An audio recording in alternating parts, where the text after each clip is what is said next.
Hello and welcome to Shannon Gardens. Thank you guys so much for joining me. So today I wanted to talk to you guys about a mainstay perennial that I've had in my garden for years, probably going back to when I first started my perennial garden. And I have divided this plant multiple times from the original two and placed it throughout my landscape. And that is the Mexican Petunia. So I wanted to take you guys around, show you the Mexican Petunia that I have in the different locations, and provide some information about adding the Mexican Petunia to your landscape. All right, so let's get to it.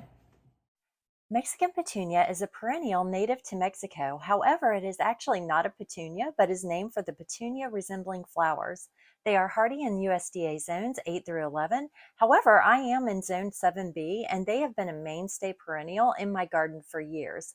In cooler climates, it is typically kept as an annual. These plants are very hardy and attract hummingbirds, butterflies, and bees. They are tolerant of heat, humidity, drought, and floods, and can be planted in both boggy and dry areas. They are actually noted as one of the few perennials that grows equally well in both wet and dry soil, although it is noted that they prefer moist, well-draining soil. They can also be grown in full sun and partial shade, although shade can affect their flower production. It is also noted that plants grown in full sun will have purple stems, while those grown in shadier areas will have green. And as you can see here, I do have mine planted in full sun, and they do have the purple stems that I referred to. The Mexican petunias bloom summer through fall, and the blooms, interestingly, only last about a day, although there are always blooms and new flowers on my plants, so lack of blooming is not an issue at all for me.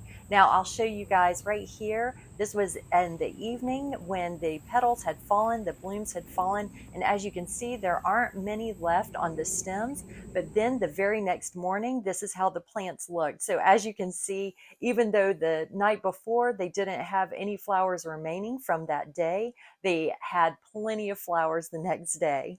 Now this plant generally grows 3 to 4 feet tall and 2 to 3 feet wide.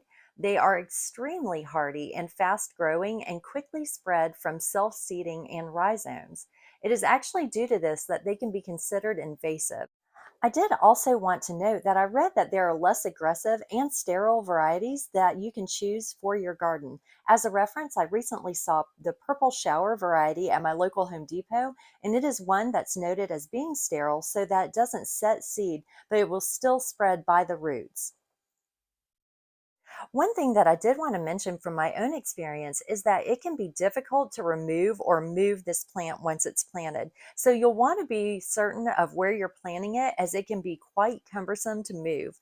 I've experienced this myself firsthand, even though I have a sterile variety that does not set seed. And while I've been able to move the majority of my original plant, I still have plants that pop up from time to time in my original location. So it is possible, but it is difficult. And I would just suggest that you are pretty set on where you want to place your plant because of the difficulty in moving it.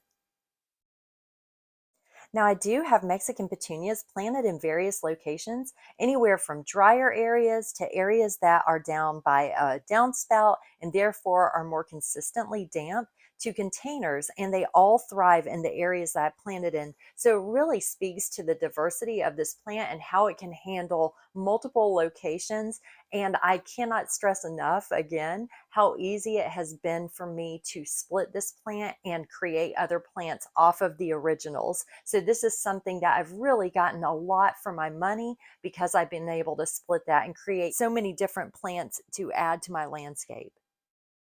Thank you guys so much for joining me. I really enjoyed talking about the Mexican petunia and what I found hands-on in adding it to my garden, as well as through some research and sharing that information with you guys. So thank you so much again. And if you guys have experience in gardening with the Mexican petunia, please make sure to put your experience in the comments as well. I'd love to read what you found in gardening with them as well.